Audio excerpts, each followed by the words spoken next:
우리가 살면서 아무도 나를 돌아보지 않는 삶의 어려운 시간들이 있을 수가 있습니다.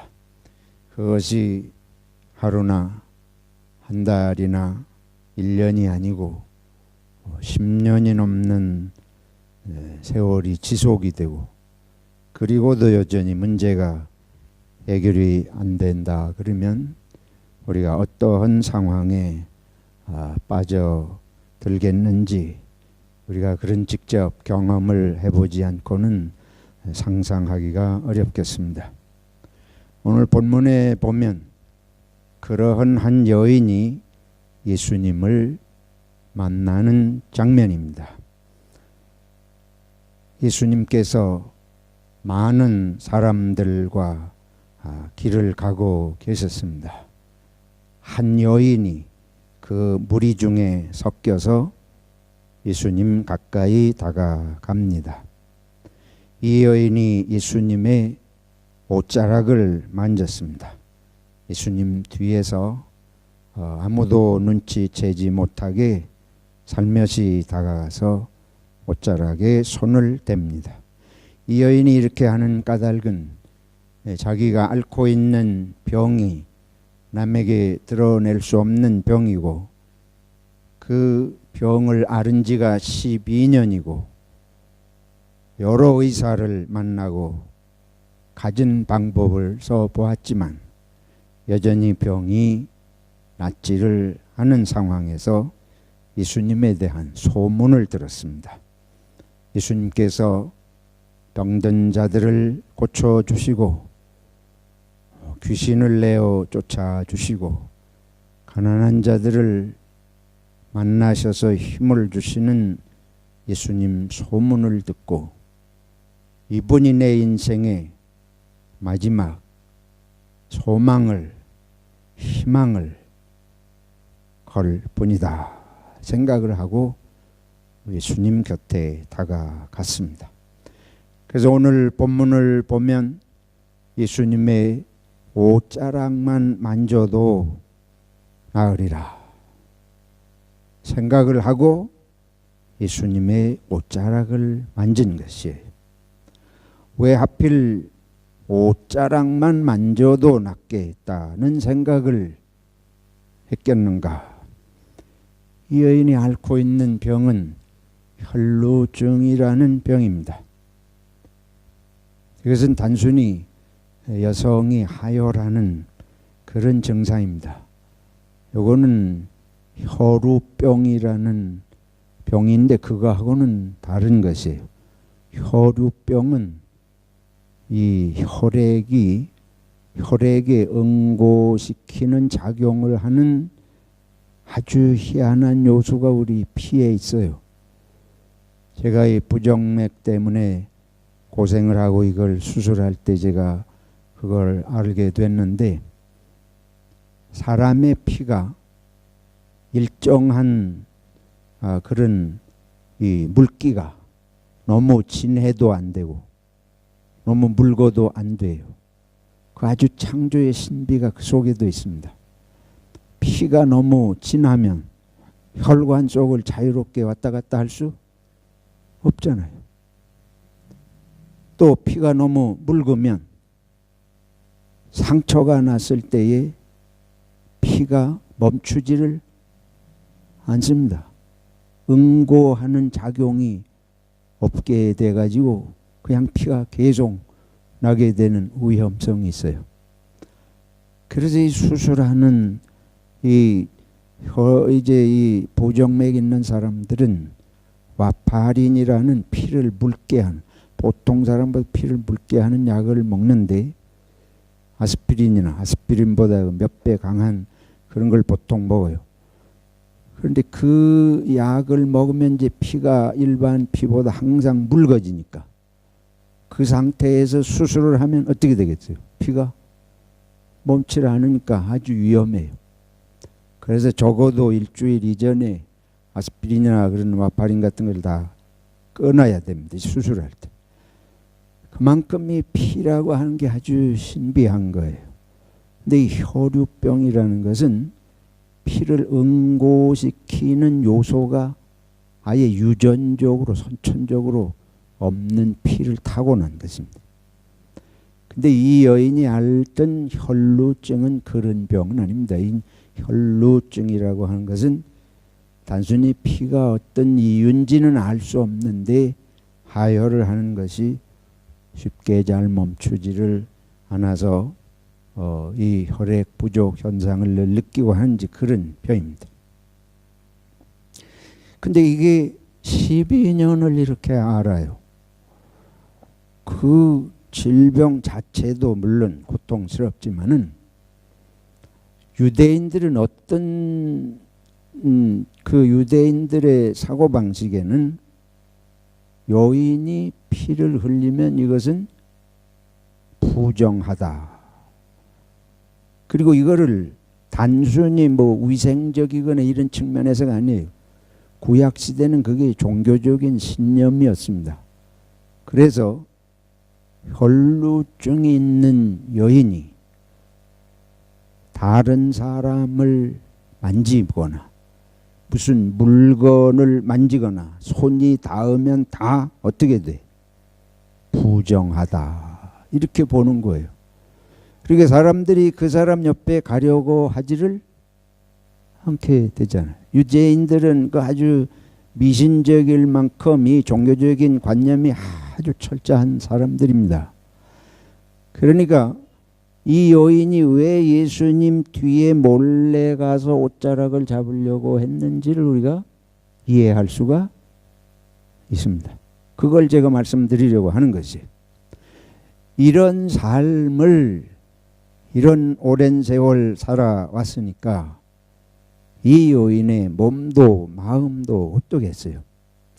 근데 예수님의 옷을 만지는 그 순간 즉시로 이 병이 치료되는 것을 이 여인이 몸으로 느꼈습니다. 여러 해를 그 병을 앓으면서 얼마나 자기가 그 문제에 민감해 있겠습니까? 보통 사람이 상상할 수 없는 그런 예민함이 있겠는데, 그래서 이것도 그렇게 느낄 수 있었을 거예요. 그 즉시로 그 질병의 혈루 근원이 마르는 것을 이 여인이 깨달았다.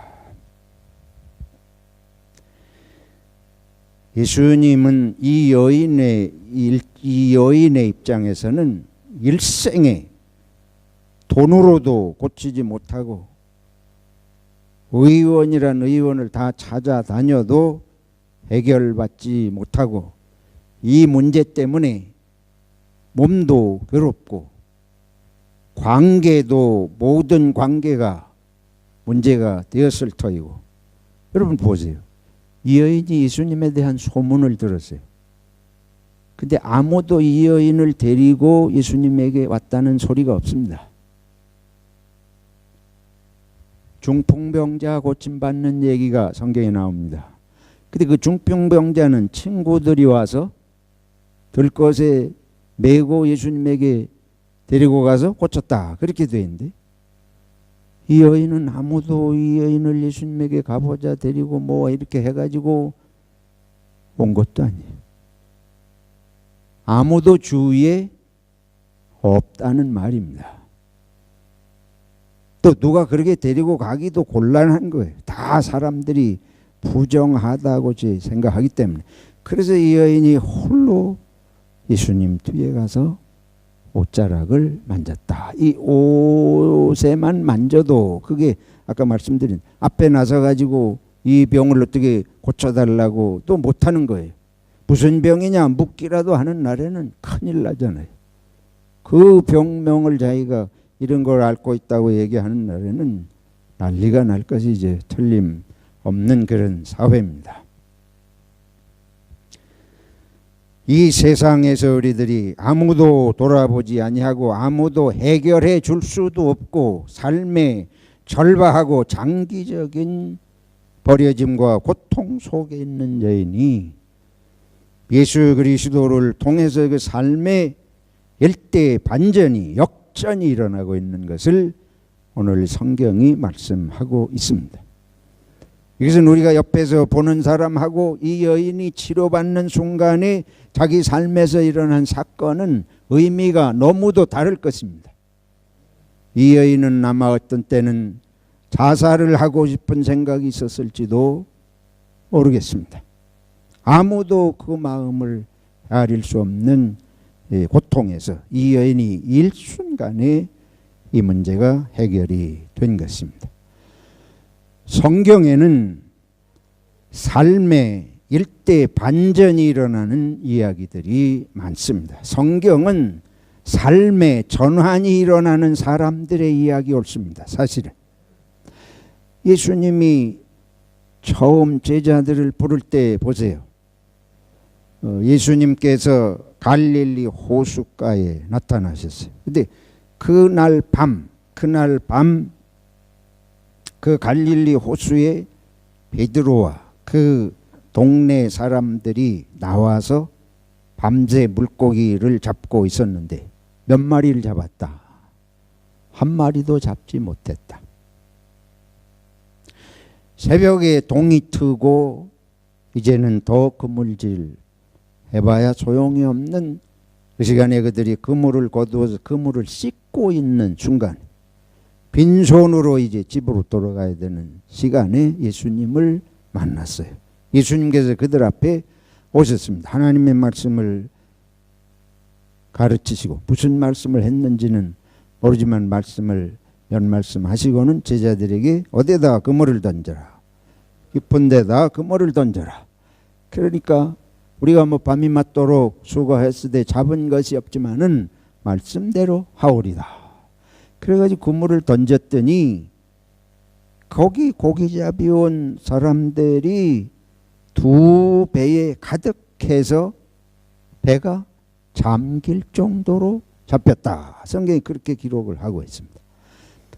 이것이 주님께서 하나님께서 우리들에게 주시는 말씀이에요. 하나님 안에서 아무것도 없는 빈손의 인생이 이와 같이 반전이 역전이 일어나는 것을 주님이 보여주시는 것입니다. 그런데 흥미로운 것은 그 제자들이 배가 잠길 정도로 물고기를 잡고 놀라워하는데 그 장면의 뒷부분에 가보면 예수님이 뭐라 그러신가 하면 내가 앞으로는 너희들에게 무엇을 낚는 어부가 되게 하리라. 사람을 낚는 어부가 되게 하리라. 그래서 그 말씀을 듣고 제자들이 배와 그물을 부친을 버려두고 예수를 쫓으니라. 이게 또 한 번의 반전입니다. 밤이 새도록 빈손이 된 인생. 이번에는 잡힐까? 이번에는 잡힐까? 밤새도록 한 마리도 없던 인생이 배가 물에 잠길 정도로 잡혔다. 근데 예수님께서 하신 말씀이 이제 이후로는 사람을 낚는 어부가 되게 하리라. 물고기 때문에 밤을 새던 사람이 이제는 누구 때문에 밤을 새요? 사람 때문에 밤을 새는. 그래서 인생의 반전이 일어나는 건데 저와 여러분이 사람 때문에 밤을 새지 못한다면 아직 우리는 물고기 잡은 정도의 반전밖에는 경험을 못하고 있기 때문인 줄로 생각이 됩니다. 이 제자들은 사도들은 그때부터 그 인생의 모든 것을 예수님을 따르고 예수님을 따른다는 건 다른 게 아니에요. 예수님께서 하신 일은 뭐 물고기 더 많이 잡으러 이제 통통배에서 무슨 뭐 엄청난 다른 기관선을 가지고 바다로 넓은 데 나가서 뭐 잡고 이런 얘기가 아니고 예수님은 지금 이 여인과 같이 병들고 가난하고 고통받는 사람들을 만나시고 고쳐주시고 그들의 삶이 뒤집어져서 새로운 인생이 되게 하는 거. 예수님이 하시는 거 전부 그거예요. 뭐 제자들이 따라다니는 거는 눈으로 보는 거는 뭐 오늘 물고기 잡으러 가나 내일 물고기 잡으러 그건 아무 소용이 없죠. 아무리 예수님 뒷공무니를 따라다녀도 예수님 만나는 사람들이 뻔해. 서울에 올라가 가지고 무슨 정치가로 이렇게 국회의원으로 뭐 이렇게 해서 하는 것도 아니고 하나님은 참으로 버려진 것 같은 인생을 돌보시는 하나님이신 줄로 믿습니다. 하나님 안에서 삶이 바뀔 수 있습니다. 세상 어디에서도 희망을 둘 수가 없고 끊임없이 아픔만 겪어야 하는 이 여인이 예수 만나고 그 순간에 삶이 달라진 것입니다. 예수님께서 누구가 지금 나를 만졌다. 그리고 누가 만졌느냐 하고 찾아요. 그러니까 제자들이 아니 지금 사람이 너무 많아가지고 이렇게 밀치고 저리 밀치고 부딪히는데 이 가운데서 누가 예수님을 만졌는지를 어떻게 알 수 있습니까? 이러고 예수님이 좀 이상한 말씀을 하신다고 제자들이 그렇게 대답을 해요. 대꾸를 반문을 하는 거예요. 근데 그게 아니고 예수님께서는 내게서 무엇이 나갔다? 능력이 나갔다.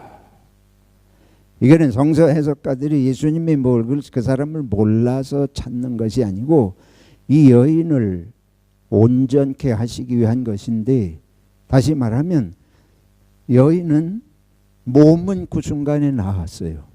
근데 사람이 12년을 한 병을 앓고 나면 그건 몸만의 문제로 그치지 않습니다. 거기에는 몸하고 마음은 항상 함께 그렇잖아요.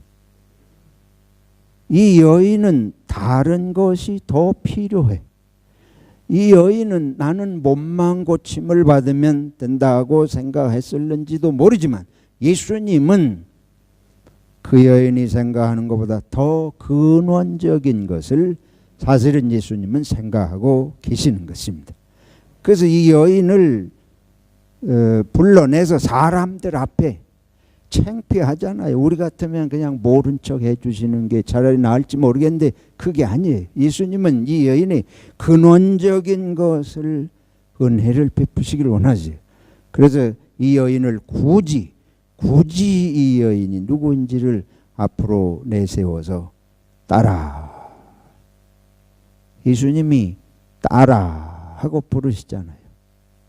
예수님 딸입니까? 예수님이 무슨 장가 가셨어요? 그렇게 큰 딸이 뭐 있어요? 누구 딸을 말씀하는 거예요. 네가 누구다? 하나님의 딸이다. 딸아, 네 무엇이 믿음이 너를 어떻게 했으니? 구원했으니 평안히 가라. 이 한 말씀 속에는 하나님께서 너의 믿음을 보시고 너를 받으시고 하나님께서 너를 고치셨느니라.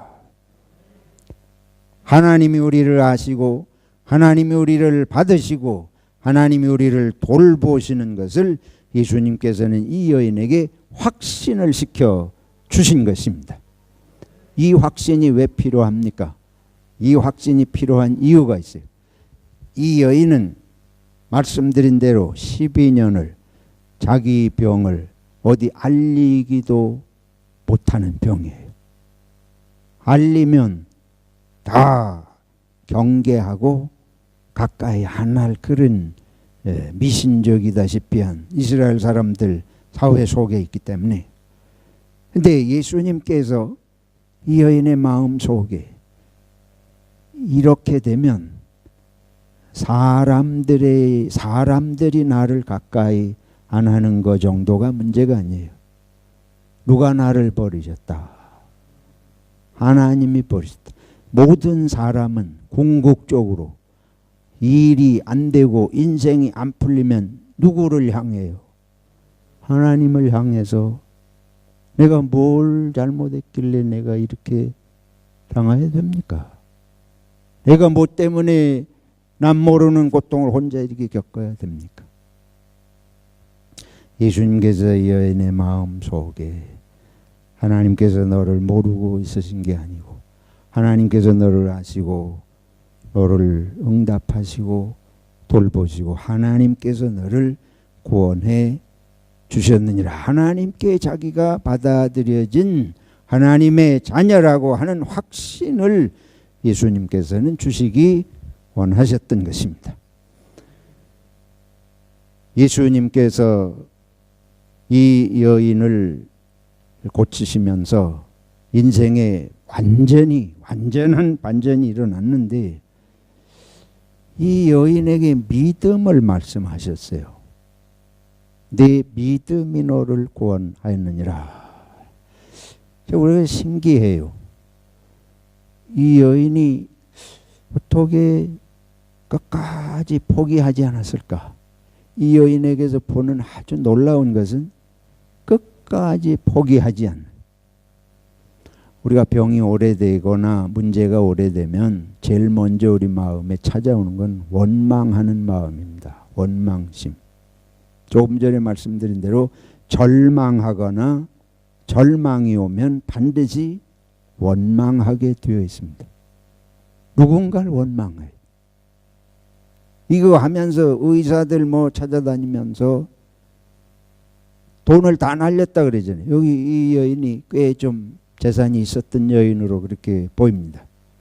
왜냐하면 당시 시대는 돈 없는 사람은 의원을 찾아갈 수 없는 시대예요. 그렇게 오늘날처럼 뭐 복지제도가 잘 돼 있고 무슨 생활 수준이 제대로 돼 있고 이런 게 아니고 먹고 사는 자체가 힘든 그런 시대에 성서 주석가가 뭐라 그런가 하면 당신은 돈 없는 사람은 의원을 만날 수조차 없다.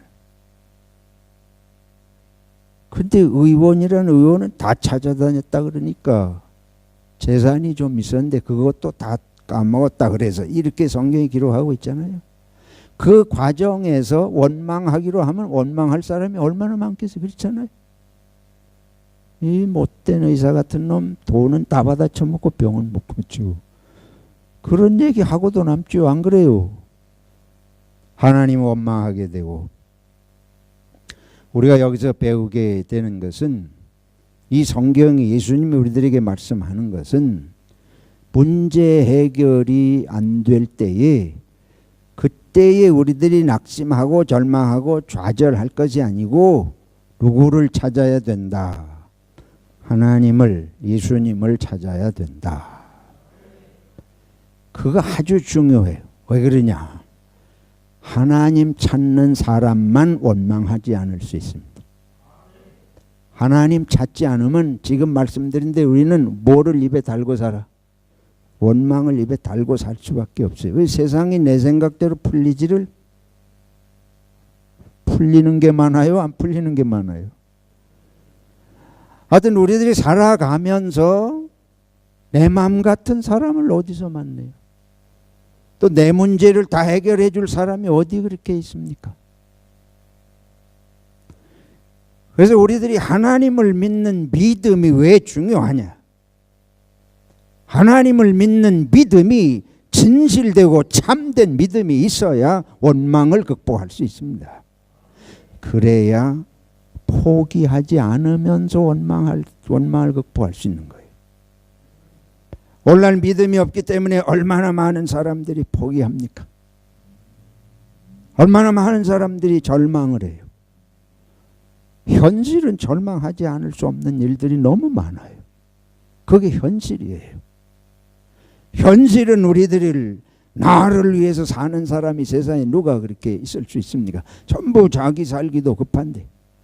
그러니까 우리들이 현실의 눈앞에 있는 일들을 생각하면 우리들의 마음이 그렇게 편할 수가 없어요. 오늘 성경이 말씀하는 것은 혈루병을 고친 얘기가 아니고 우리 삶의 근원적인 문제들을 어떻게 해야 할지를 말씀하고 계신 줄로 믿습니다. 우리에게는 믿음이 필요해요. 이 세상의 모든 것으로부터 답을 얻지 못하고 절망을 할 수밖에 없는 상황에서도 결코 포기해서는 안 된다.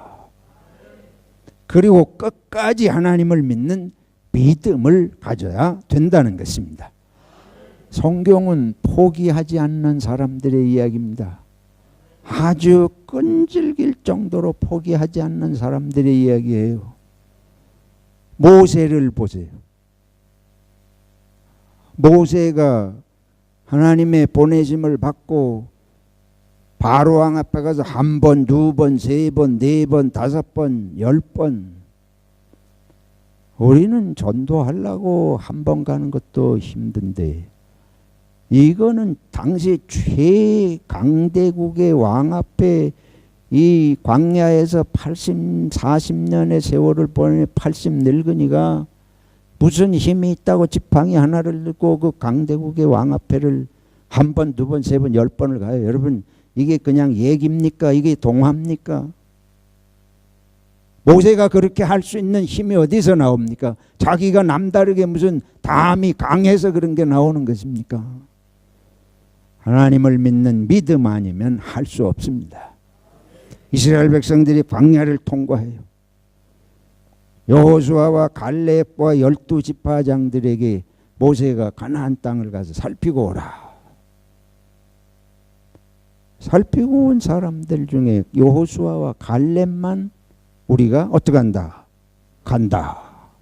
눈앞에 보이는 거는 갈 수 없는 상황이에요. 근데 이게 우리가 살면서 초점을 잃으면 자기가 가고 있는 인생의 기본 초점과 목적을 잃으면 절대로 갈 수가 없어요. 근데 어떻게 가다가 장애물을 만나고 어려움들이 오는데 어떻게 초점을 잃지 않고 처음 마음을 어떻게 잃지 않고 갈 수가 있어요? 믿음밖에 없습니다. 그래서 여호수아와 갈렙은 뭐 자기에게 이길 능력이 자신감이 있어서가 아닙니다. 이스라엘 백성들이 의기충천하고 무기가 있어가지고 간다는 게 얘기가 아니에요. 이걸 누가 지금 이끌어내셨기 때문에 하나님이 이끌어내셨다고 하는 믿음 때문에 그런 리포트를 하고 간다고 대답한 줄로 믿습니다. 저와 여러분이 믿음을 잃으면 우리는 반드시 초심을 잃고 초점을 잃고 중심을 잃고 딴 데로 가게 되는 거예요. 중심은 오직 믿음만이 지킬 수 있습니다. 그리고 믿음을 끝까지 지킬 때만 포기하지 않고 목적의식이 중요하죠. 이 여인이 내가 인생을 살다 보니까 이런 놈도 만나고 저런 놈도 만나고 나를 이용해 먹기는 하고 돈이나 빼가고 그런 거 성질 나면 날마다 쫓아가지고 이놈하고 싸우고 저놈하고 싸우고 그러다 그냥 인생 가고 마는 거예요. 이 여인의 중요한 건 뭐예요? 지금 남을 원망하는 게 문제가 아니고 내 뭐가 고쳐져야 돼요. 내 병이 고쳐져야지. 이거 병 고치려고 의사 만나고 돈 쓰고 뭐 돌아다니다가 그거 다 까먹고 목적은 까먹고 중심은 까먹고 엉뚱한 거에다 에이 못된 놈의 새끼들 세상이다 이 지랄이냐 용사하시고 들으세요. 그러고는 아주 더 망가지는 인생이 될 수가 있잖아요. 나는 저와 여러분들이 하나님을 믿는 믿음 안에서 중심을 잃지 않기를 축원합니다.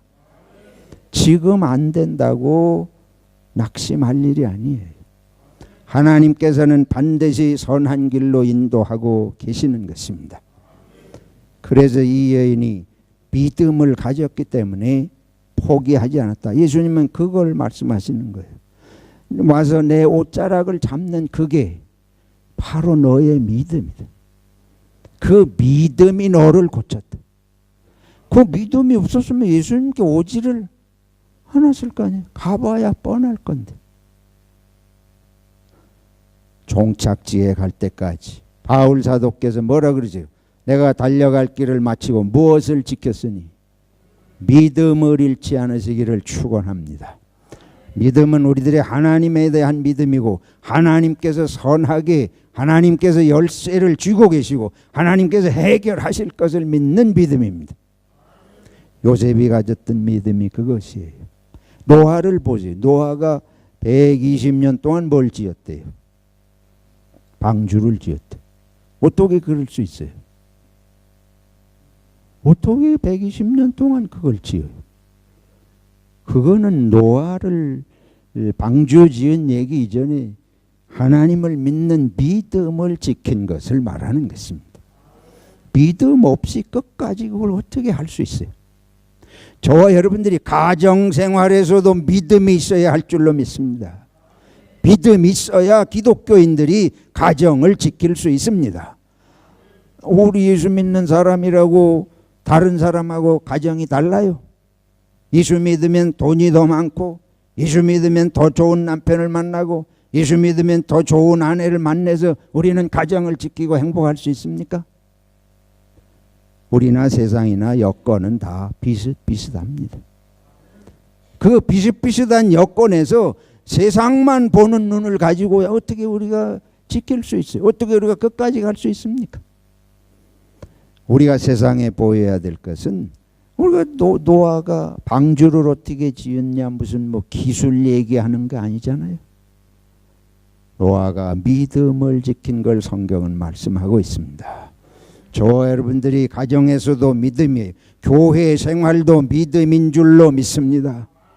여러분의 믿음을 흔드는 자가 있으면 기도하시기 바랍니다. 하나님께 기도하지. 이 여인이 이 의원에게 갔는데도 못 고쳐 실망이야. 저 의원에게 갔는데도 안 돼 실망이야. 그건 끝이 없을 수가 있어요. 그런데 이 모든 것이 다 통하지 않는데 여기 아주 극단적인 반전을 얘기하는 거예요. 12년을 그렇게 했는데도 하나님을 믿는, 그래서 예수님에게 나와서 옷자락을 잡으니 예수님께서 말씀하시는 거지. 딸아, 네 무엇이 믿음이 너를 뭐하였다. 할렐루야. 이건 그냥 나오는 말씀이 아니죠. 예수님이 하시는 거예요. 예수님이 이 여인의 이 끝까지 오는 믿음을 주님께서는 칭찬하셨습니다. 예수께서 이르되 딸아, 네 믿음이 너를 구원하였으니 평안히 가라. 네 병에서 놓여 건강할지어다. 한 가지, 오늘 성경에는 이 여인이 그 다음에 어떻게 살았는지는 기록이 되어 있지 않습니다. 나는 그게 좀 관심이 있어요. 성경에 기록이 없는데 이 여인이 말씀드린 대로 평생 해결할 수 없는 인생의 반전이 일어났는데, 예수님이 제자들을 만났던 경험으로 보면 제자들이 밤새도록 잡지 못한 고기를 일거에 잡는 일종의 소원 성취 같은 게 이루어지는 순간인데, 이제 후로는 너희가 누구를 낚는? 사람을 낚는 뭐가 되리라? 어부가 돼. 누구 때문에 사람을 낚아요? 예수를 만나고 하나님을 만나면 이 두 가지 반전 중에 어떤 길을 갈 것이냐. 예수 만나서 소원 성취하는 것이 예수 만나는 목적일 수도 있잖아요.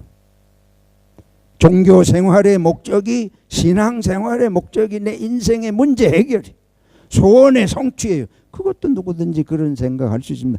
사실 그렇잖아요. 사람이 누구든지 소원을 가지고 사는데 종교 생활의 목적이 뭐예요? 신을 찾는 이유가 뭐예요? 문제를 해결하고 평안하고 원하는 게 잘 되는 거, 그게 종교의 기본적인 목적인 건 사실입니다.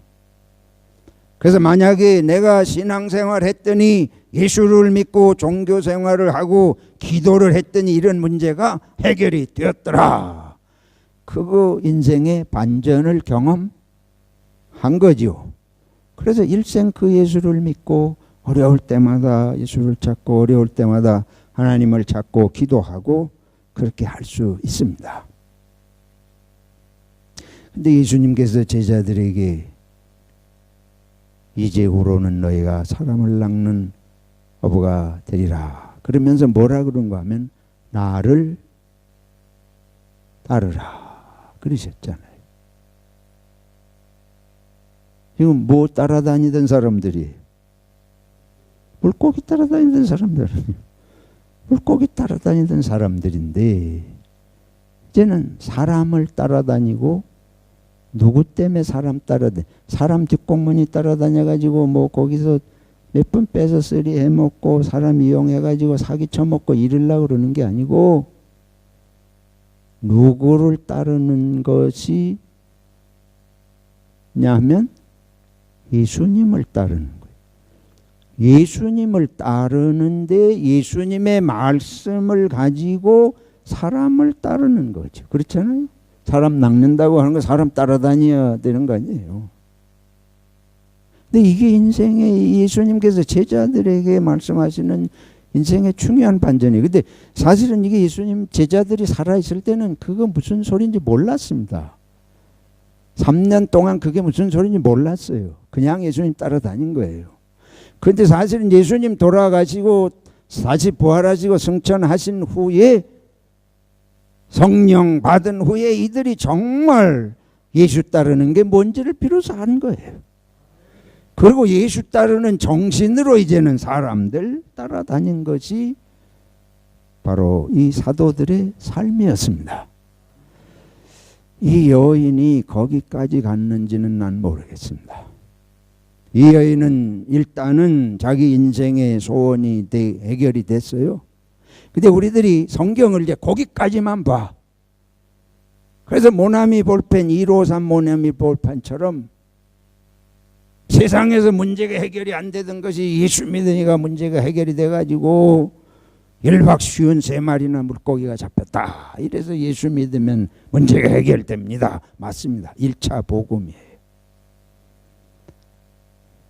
그런데 지금 말씀드린 대로 주님께서 우리를 향해서 바라시는 것은 그렇게 할 수 없는 게 하나님께서 우리들을 위해서 모든 걸 다 해주실 수 있는 하나님이신데 실제로 그렇게도 해주시고 축복 가운데 우리가 살지만은 다시 한 번의 반전이 일어나는 성령으로 충만함을 입고 이 혈루병을 앓던 여인이 그냥 병 고친 거 가지고 이제는 돌아가서 자유롭다 하고 평생 그냥 살아갔을는지 어떨는지는 성경에는 없지만은 정말 우리가 주님께서 사도들을 통해서 또 다른 사례들을 통해서 우리들에게 바라시는 것은 거기서 한 번 더 반전이 일어나야 된다.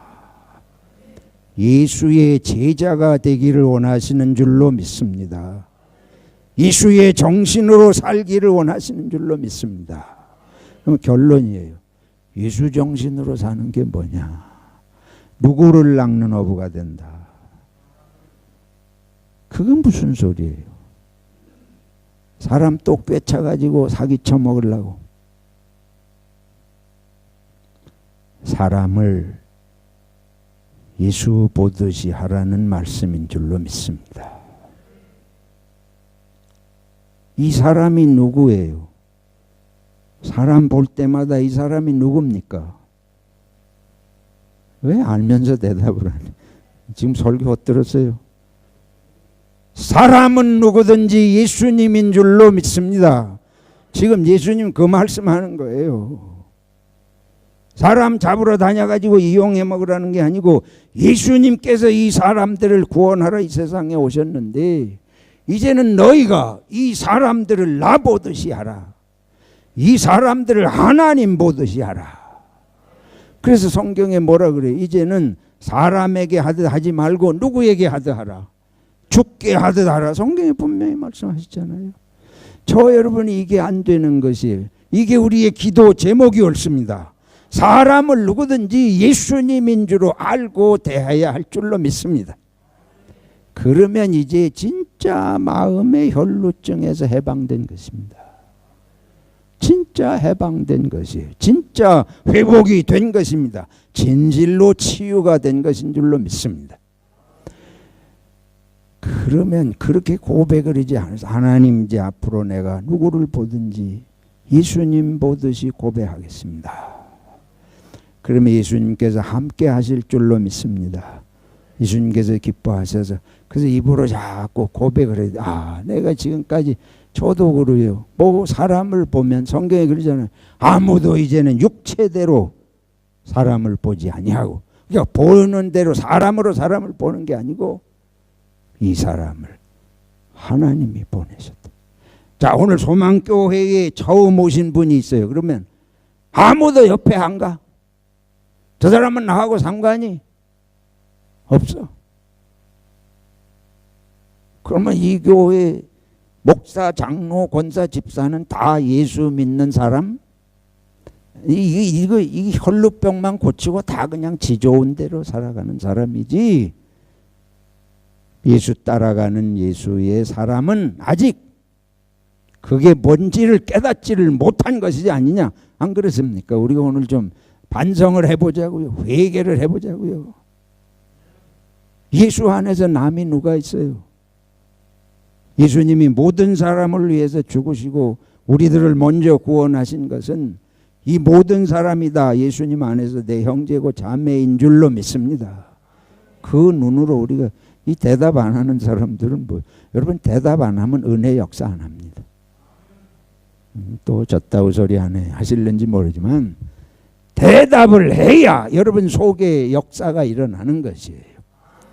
그리고 이게 좀 용기가 필요해요. 우리들이 용기가. 우리 한국 사람들은 이 수줍어 가지고, 우리 교인들은 특히 그런 것 같아. 저 닮아 가지고. 사랑하는 성도 여러분, 여러분이 예수님이고 여러분이 예수님의 제자고, 사람을 새로 보든지 처음 보든지 이 혈루병을 앓는 여인이든지 누구든지 예수 안에서 남남이 없습니다. 다 그가 예수님의 자녀고 우리의 형제 자매고, 그래서 서로 사랑하고 살도록 불러주신 줄로 믿습니다. 하나님 아버지, 우리의 마음을 넓혀주셔서 모든 사람이 예수님으로 보이도록, 아버지 일생을 살아오면서 죄만 짓고 살아온 걸 회개합니다.